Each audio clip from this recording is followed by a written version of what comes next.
Hello everyone. Last time I mentioned that we're going to use what I called interleaved arrays, or better yet, I mentioned that we're going to merge this, and this into one array, and we're going to do that now. But basically, the idea is this, right? We had our first array here, and we had x, y, etc. And then we had our second array, texture coordinates. Let's just call texture coordinates st, st, st, etc. And then we had colors. So colors usually RGB, RGB, etc.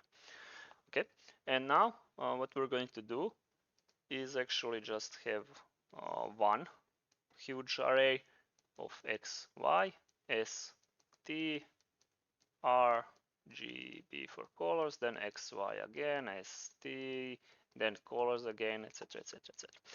Okay, so that's not too hard to do. First of all, you just have to prepare the data. Let's just call this buffer because we're not going to differentiate anymore between positions, texture coordinates, and colors. So let's say 0, 0, and then just our color was 1, 1, 1. Let's be lazy here and just copy it. It's comma at the end. So let's do this and let's do this, and then let's just add something that we know what this stands for. We can say X, Y, and V, and then RGB for colors. Maybe offset this here a bit. Yeah, that's kinda good. Doop, doop. Up. All right, anyway, you get the idea. And so we now just have to change this because it won't work otherwise.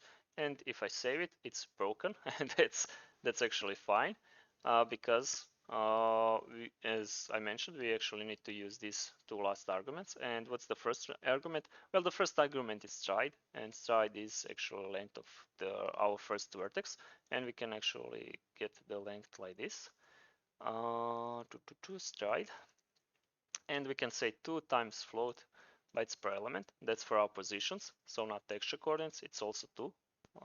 And then finally for colors it's actually 3 because we have R, G, and B. So we just need to pass stride here.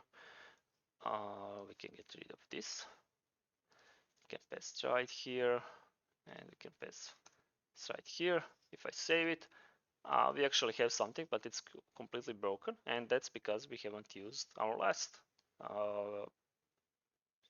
argument here. So the first one, we don't do nothing. We don't have offset. For the second one, right, because we have two vertices, we actually have to offset the second one for this. We need to offset it 8 bytes, right? Float is 4 bytes, then times 2 is 8. And then for the last one, we have to actually offset it 4 times bytes per element, and that's it. All right. That wasn't too hard. Hopefully you see why this might be useful. Actually, it's not that even useful. It's kind of preference thing, but you will get data as this. If you ever write a model importer, you might get data in any of those two formats. So it's kind of useful to know. And yeah, that's it. So next time we're going to cover uniforms. That's kind of important, and matrices, because we're going to set up our screen coordinates to go from 0 to 800 when it comes to width, and when it comes to height it will go from 0 to 600 or something like that. And this will be our first step towards the game. And actually next time we're going to use some game assets as well. So hopefully you enjoyed this video, and then until next time.